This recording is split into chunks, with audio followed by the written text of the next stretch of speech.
Okay, this is going to be video 2 for Tuesday. So we're going to talk about the different countries that developed these aggressive military dictatorships.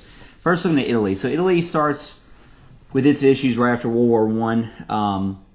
So at this point, Italy is a constitutional monarchy. It's only been so for a little while. It had been a king, like a stronger monarchy for a while too, but it fairly recently developed a constitutional monarchy format in the past couple decades. Anyway, they have a lot of economic issues right after the war, a lot of unemployment, a lot of World War I veterans come back home to Italy, have a hard time finding jobs and work, and people begin to denounce democracy, denounce this system they have in place, that it's not going to work. So you see the rise of this party called the Fascist Party under the leadership of Benito Mussolini. And you can see it here, Benito Mussolini is this bald guy right here on the screen. Anyway, Mussolini was this politician. He develops this concept of fascism. So fascism is his idea. This idea of extreme nationalism. Everything you do is for the state. So fascism is this extreme nationalism. Everything you do is for the glorification of the state at the expense of like losing individual rights. That's what fascism is all about. So you're going to lose a lot of individual rights. It's about the glorification or expansion of the state. Anyway, so fascists are kind of the natural enemies of socialists or communists. So there's a lot of infighting between these two political groups in Italy in the early 20s. Mussolini develops a set of like militant followers called the Black Shirts, because they wore black shirts. They would go around and he would use them to basically go intimidate socialists, prevent them from voting, those kind of things, and go attack their meeting halls, those kind of things. Well, in 1922, Mussolini and his black shirts decide to march on Rome, which is where the king was and where their parliament was. So in 1922, Mussolini marches on Rome with his black shirts and they seize power. Not wanting to cause a civil war, the king decides to go ahead and just name him the prime minister of Italy, basically, conceding to his aggressive overturn of government here, his coup here. So for like the next 3 years, Mussolini is going to serve as the prime minister of Italy, but by 1925, he's going to become the dictator, or the title that he adopts is Il Duce, I-L-D-U-C-E. So Il Duce, or Mussolini, becomes the leader of Italy here, and he'll be the fascist dictator here for the next 20 years. So he's going to be in power until the end of World War II in 1945. His fascist party was full of dissatisfied war veterans, nationalists, and anti-communists. So the Italian Fascist Party was full of dissatisfied war veterans, nationalists, anti-communists. They wanted to put Mussolini in power because they wanted a strong leader, as they said, could make the trains run on time. So they wanted a guy who could make things go back to working very efficiently, very effective, and they thought Mussolini was their guy. A guy who can make the trains run on time, as they would say. Anyway, so he eventually is going to have all this dictator power. People's rights will be taken away. He'll have secret police, all these things to suppress any kind of opposition to his will. He suppresses especially communists and socialists. But a lot of the things that Germany is going to do is going to basically replicate what Mussolini did in Italy first. That's what's going to happen here in Italy. But, the same thing is going to be the case with Germany. They give up on democracy pretty easily. And the thing you have to think about, too, is like America, no matter how bad things get, we always end up believing in the process. We always respect and we try out democracy. Even if we don't like a president, we wait the 4 years usually to see if we can replace him. But because democracy is in our DNA, the time that we started off as colonies back in the 1600s, every colony always started off as a democracy. Whereas Italy and Germany have only been using democracy for a very limited time, so when things get tough, they drop it the first sign of trouble, basically. So same thing's going to be true for Germany as well. So for Germany, you're going to have the rise of the Nazi Party, but it doesn't happen that way directly just yet. So the Nazi Party is actually formed right around the time World War I ends. Adolf Hitler does not form it; he actually joins it. So Adolf Hitler joins it as just a World War I veteran. Adolf Hitler was a nobody in the war; he was just a regular soldier. Joined the Nazi Party following the war. They really appeal to a lot of people because they try to target disgruntled veterans, people who are out of jobs. Hitler was a great speaker, a great orator, which is why he rose to the ranks as much as he did. He eventually will become a leader of the party, but doesn't start off that way. But he really taps into a lot of the problems that people were seeing and projecting that they wanted to see fixed. Of course, he does blame some of their issues on the Jewish population as a scapegoat. But they're just looking for someone who can get them out of the conditions they were in after World War I. And we talked about how Germany was in a terrible situation. They were very desperate. The Treaty of Versailles had caused all kinds of hardships, a lot of deep recession issues, hyperinflation. Money was basically worthless. I have a picture up here, and I don't know how well you can see it. Actually, you can't really see it at all. It's a picture of a kid stacking up blocks of money. That's how worthless they were. Like, it was just, money was just so worthless there. They would like use it for wallpaper, or just kids would play with it, or they would just have wheelbarrows of it. Just couldn't buy anything because it was so worthless. So things got really bad. Anyway, in the early 20s, Hitler actually tries to stage a coup in Munich and gets arrested and thrown in jail. While he's in jail, he writes his famous, can't think of the word, not mantra, but his overall concepts of what's going to become Nazism. It's going to be Mein Kampf. Mein Kampf is his master work about just outlays all the things he wants to see. He believes that Germany needs to be led by a Führer or a strong leader, and I wonder who he has in mind for that. He believes that Germany needs to promote a master race, that the German people, these very light-skinned, kind of blonde-haired, blue-eyed types, are a master race, and that they should be very dominant over any other races. So any other race that's not that are subservient to the master race of Aryans. He also talks about things like Lebensraum, which is a German phrase for live in space, Lebensraum. They had lost so much territory back during World War I, they believed they needed more expansion room to basically have room for all their people. And he had a point there too. I mean, there's a lot of people kind of crammed in Germany at this point, so he wanted to expand their borders so they wouldn't be so pushed in. But these are some of his core concepts: expansion and trying to have this master race and so forth. But basically, it talks a lot about fascism. He, in a lot of ways, just does the same things or talks about the same things that Mussolini had talked about. So in the late 20s, Germany is okay. They're doing better with the Dawes Plan from America, but whenever the crash happens again, they sink back into economic ruin around 1930. That's when the Nazi Party comes back into prominence. This is whenever he's much more established at this point. He uses his brown shirts to enforce, kind of intimidate people or to enforce his will. He intimidates also like communists and socialists as well too. Anyway, his party becomes one of the dominant parties in their parliament in Germany. And so the dominant party will get to pick the chancellor. So in 1933, he's elected chancellor. After serving for a year as chancellor, there will be a fire that breaks out in one of their parts of the government called the Reichstag. And in this crisis, he decides to basically declare himself the dictator or the Führer of Germany. And he'll remain the Führer from 1934 until basically the end of the war in 1945. But he kind of emulates a lot of things that Mussolini did to get to where he was. But he got to power a little bit more legitimately than you saw with Mussolini. Then finally you have Japan. Japan is a little bit different. So Japan, we already mentioned how they were kind of dominated by their military leaders. So right around the time of the recession, they turned to these ultra-nationalist and military people to kind of dominate their government. A lot of generals end up becoming part of their parliament and taking over. You have the Emperor Hirohito, who's on the screen over here. You can't really see that well, but he's on the screen over here. Emperor Hirohito was there. He was a very young guy at this point. He's regarded as a deity, like a god among them. But he doesn't really call the shots. It's going to be their government or their prime minister who's going to be the one calling the shots for what they do and don't do. And the guy you have to know for their leadership will not take over until right around Pearl Harbor. So we're not worried about the guy yet, but he's going to be coming here soon.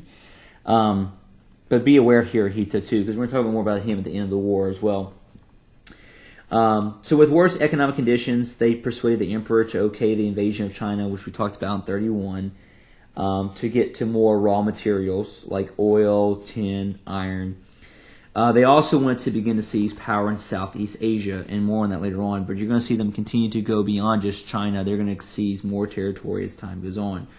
And before I go on, I do want to bring up the Soviets. So I don't have a blurb for them, but it's worth mentioning the Soviets here too. So they had Vladimir Lenin as their dictator for a few years until he died in 1924. There was no plan in place about how to replace Lenin. So the guy who ended up seizing power in the Soviet Union in the mid to late 20s was Joseph Stalin.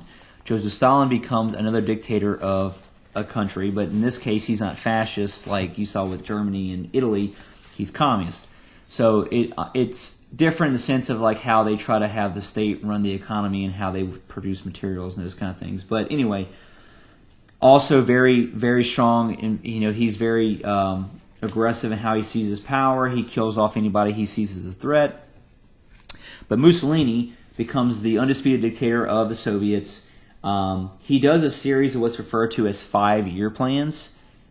He does 2 sets of 5-year plans, one to communize their agriculture and another one to communize their industry. Both are taken over by the state, so both their industry and agriculture are taken over by the state. We mentioned back in World War I how Russia was kind of behind the times with industrialization. Well, this is where they finally catch up. So under Stalin, they're going to go from being kind of behind the times to being the second most industrial country in the world by the late 30s, only behind us, essentially. So, but you're going to see a lot of now state control over their agriculture, a lot of state control over their industry with these 5-year plans that were successful for them. A lot of oppression, obviously. People are losing their rights, losing their property. People who don't cooperate are jailed or killed. And then we learned years later that Stalin would actually kill more people than Hitler, but because they were so secretive in Russia, we didn't really know all that was going on until much later. But yeah, he kills a whole lot of people. He has what's called the Great Purge in the early 30s, where he kills off anybody he sees as a threat to their country, like engineers, military commanders, intellectuals, journalists. All those people are just either put in Siberia or just basically killed outright. He was very paranoid, didn't trust anybody. He killed a lot of people around him because he felt they were always trying to take his power from him. But he stays in power for 30 years. And the only reason why he's our ally during World War II is because it's one of those situations where enemy of my enemy is my friend. But we'll get to that more later on. All right, to kind of wrap this slide up and then we'll stop. American isolationists. So public opinion in the U.S. was also neutral towards all this. And we didn't want to get much involved because we remember what happened back in World War I. So we were very disillusioned by World War I. Isolationism and isolationists continue to dominate our ideology in the 30s, where we don't want to get involved at all. We don't want to have our boys drawn into some war that has nothing to do with us. But the rise of Japan, Germany, Italy only made more people determined to avoid the war. So as things get more aggressive, we try to actively stay more out of this war than we had originally with World War I. The strongest isolation neutral feelings came from the Midwest and the West, and especially among Republicans. So one of the biggest examples of neutrality was the efforts at revisionist history, mainly the Nye Committee. So the Nye Senate Committee was named after a senator named Gerald Nye, who held a committee to investigate what they believed was the real causes of World War I. So what they investigated was a lot of the profiteering.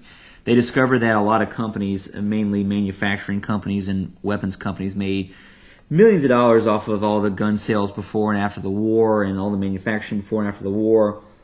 And so it concluded that the main reason why we fought in World War I was not because of submarine warfare or whatever, it was because we were trying to serve the good of the bankers and the owners of these manufacturing companies. And so the Nye Committee report in 1934 just made people feel even more strong. Now, is this all wrong? No. I mean, a lot of this is very much true. But it's revisionist history because was this the only reason? No. I mean, like, there was other reasons too, but it made it seem like this was the only reason or the main reason why we did it. But it just made people feel stronger about isolation in general. Then you get the Neutrality Acts. So to take steps further, Congress will pass these with FDR. FDR was not really in favor of them, but because there was such a strong majority in the country and in Congress to be neutral, he went along and signed them. So there's going to be 3 of these. You don't have to know which one is which, but there'll be 3 Neutrality Acts, and you see that on the screen. 35, 36, and 37. The 35 one, the president prohibited all armed shipments to any hostile countries, and American citizens could not ride on any belligerent ships.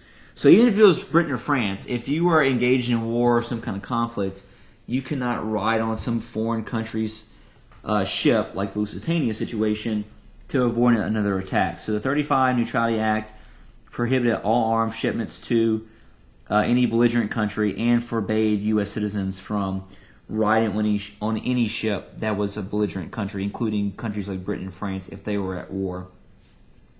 The next year, you have the 36 one. This forbade the extension of loans or credit to any belligerent country. That was another issue why we got involved in World War I.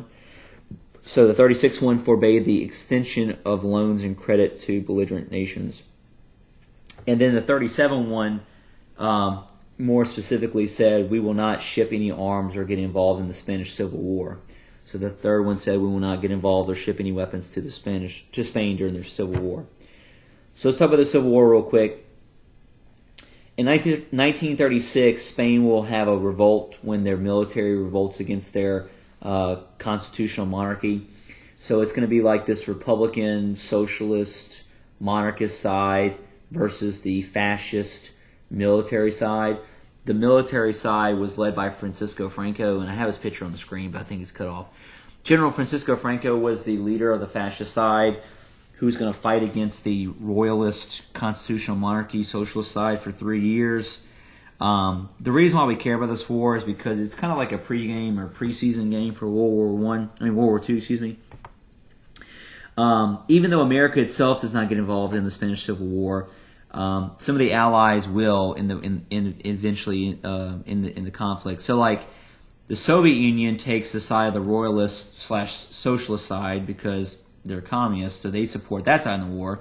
So you do see Soviet troops and weapons being used in the war, and then you also see the fascist countries, Germany, Italy, support Francisco Franco and his side. So already you see Germany, Italy, and the Soviets already engaging in conflict for 3 years before you see the actual World War II break out. But the Germans want to use this as an opportunity to like basically give their soldiers and pilots an experience. Like Germany has built up this brand new military, breaking the Treaty of Versailles and everything else, but they want to test out their capabilities and get these guys experience for Hitler's eventual war. What ends up happening is that Franco wins out, the fascists will win, Spain becomes fascist in 1939. So if you look at it, it seems like all of Europe has fallen to fascism. And it's not just Germany, Italy, and Spain, but also countries in Eastern Europe too. Then you have the Soviets, which are also dictatorships. So it seems like by 1939, all you have left is like France and Britain and a few other small countries that are promoting democracy. But through all this, America still promoted neutrality, and you see the America First Committee on the screen. That's the last thing we have. In the America First Committee, when World War II is about to break out, there are some isolationists/neutral people who form this committee, who promote this isolationist stance. They're very much alarmed by FDR trying to get more involved in helping Britain once World War II breaks out. So they publicly rally support for opposition to try to get people on board, us not getting involved in the war, not even helping out, not even sending over weapons or supplies or anything. They got speakers like Charles Lindbergh. Charles Lindbergh, who was the famous guy who was a pilot, was one of the most famous America First Committee members who was big time pro-isolation. And of course, no one knew what World War II was going to be at this point, so it makes a lot of sense. I mean, these guys aren't traitors or anything, but no one really knew how bad Hitler was going to be by the time this was all said and done. But a lot of people were in favor of this committee, in favor of this mentality before the war really got going for us or for Europe, either too. So we'll stop there. Hope you have a good day. Hopefully I'll be back tomorrow and I'll let you know what happens.